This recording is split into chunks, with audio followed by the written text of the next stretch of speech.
नमस्कार भवतः स्वागतम। आज हम पढ़ रहे हैं कक्षा 6 की संस्कृत की पाठ्यपुस्तक रुचिरा भाग 1 का अष्टम पाठ। पाठ का नाम है सूक्ति स्तबक। सूक्ति मतलब अच्छी कही गई उक्ति अर्थात बातें। स्तबक मतलब गुच्छा, यानी कि अच्छी कही गई बातों का गुच्छा। तो यहाँ पर इस पाठ के अंदर आपको सूक्तियाँ दी गई हैं। पहली सूक्ति को पढ़ लेते हैं। उद्यमेन ही सिद्ध्यन्ति कार्याणि न मनोरथै न ही सुप्तस्य सिंहस्य प्रविशन्ति मुखे मृगा। उद्यमेन परिश्रम करने से ही निश्चित रूप से सिद्ध्यन्ति सिद्ध होते हैं कार्याणि कार्य न नहीं मनोरथै मनोरथ करने से अर्थात इच्छा करने से। परिश्रम करने से निश्चित रूप से कार्य सिद्ध होते हैं, इच्छा करने से नहीं। नहीं सुप्तस्य सिंहस्य प्रविशन्ति मुखे मृगा। न नहीं ही निश्चित रूप से सुप्तस्य सोए हुए सिंहस्य शेर के प्रविशन्ति प्रवेश करते हैं मुखे मुँह में मृगा मृग पशु या हिरण आदि। सोए हुए शेर के मुंह में निश्चित रूप से हिरण या पशु प्रवेश नहीं करते हैं। अतएव कार्य को सिद्ध करने के लिए मनोरथ नहीं बल्कि परिश्रम करना चाहिए। अगली सूक्ति है। पुस्तके पठितः पाठः जीवने नैव साधितः किं भवेत् तेन पाठेन जीवने यो न सार्थकः। पुस्तके पठितः पाठः, पुस्तके पुस्तक में, पठितः पढ़ा गया, पाठः पाठ। जीवने नैव साधितः जीवने जीवन में, न एव साधितः नहीं साधित अर्थात साधा गया अर्थात उपयोग में लाया गया।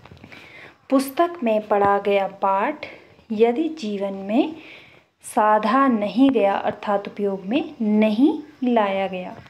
किम भवेत् तेन पाठेन उस पाठ से क्या होगा। जीवने यो न सार्थक जीवने जीवन में, यो जो, न सार्थक नहीं सार्थक अर्थात उपयोगी है। अर्थात उस पाठ से क्या होगा जो जीवन में उपयोगी नहीं है। इसलिए पुस्तक में पढ़े गए ज्ञान को हमें जीवन में उपयोग में लाना चाहिए। अगली सूक्ति है। प्रिय वाक्य प्रदानेन सर्वे तुष्यन्ति मानवाः तस्मात् प्रियम ही वक्तव्यम वचने का दरिद्रता। प्रिय वाक्य प्रदान करने से अर्थात प्रिय वाक्य बोलने से सर्वे तुष्यन्ति मानवाः सर्वे सभी तुष्यन्ति संतुष्ट होते हैं, मानवा मानव। प्रिय वाक्य बोलने से सभी मानव संतुष्ट होते हैं। तस्मात् इसलिए प्रियम प्रिय ही निश्चित रूप से वक्तव्यम बोलना चाहिए। वचने का दरिद्रता बोलने में कैसी दरिद्रता।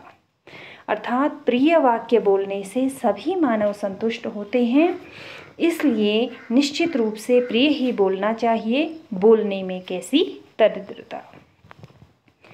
अगली सूक्ति है। गच्छन् पिपीलको याति योजनानां शतान्यपि अगच्छन् वैन्तेयोऽपि पदम एकम न गच्छति। गच्छन् चलती हुई, पिपीलको चींटी, याति जाती है, योजनानाम योजन दूरी नापने के लिए प्रयोग किया जाता है। लगभग 12 किलोमीटर के लिए योजन का प्रयोग किया जाता है। तो शतान्यपि यानी कि चलती हुई चींटी 100 योजन तक चली जाती है, 100 योजन की दूरी तक चली जाती है। अगच्छन न चलता हुआ, वैन्तेयो वैन्तेय अर्थात गरुड़, पदम एकम एक पद, अपि भी न गच्छति नहीं जाता है अर्थात वह अपने स्थान पे ही रह जाता है। जबकि एक छोटी सी चींटी जब चलती जाती है तो वह 100 योजन की दूरी भी पार कर लेती है। तात्पर्य यह है कि अगर कोई व्यक्ति निरंतर कार्य करता है तो वह भले ही शरीर से या योग्यता से उतना सक्षम न हो, फिर भी वह काफ़ी आगे निकल जाता है। बल्कि सक्षम होते हुए भी अगर व्यक्ति कार्य नहीं करता है, एक स्थान पर बैठे रहता है, तो वह बिल्कुल भी आगे नहीं बढ़ पाता है। अगली सूक्ति है, काकः कृष्णः पिकः कृष्णः को भेद पिक काकयो वसंत समये प्राप्ते काकः काकः पिकः पिकः। काकः कृष्णः, कौवा काला होता है। पिकः कृष्णः, कोयल काली होती है। अर्थात कौवा भी काले रंग का होता है और कोयल भी काले रंग की होती है। को भेदः, क्या भेद, भेद मतलब अंतर। पिक काकयो, कौवे और कोयल में, अर्थात कौवे और कोयल में क्या अंतर है, दोनों ही काले रंग के होते हैं। वसंत समये प्राप्ते, वसंत समय आने पर, वसंत ऋतु आने पर, काकः काकः, कौवा कौवा होता है, पिकः पिकः, कोयल कोयल होती है। कैसे पता चलता है? कौवा अपनी कर्कश आवाज़ में बोलता है और जो कोयल होती है वो अपनी मधुर आवाज़ में बोलती है, जिससे उनका भेद समझ में आ जाता है।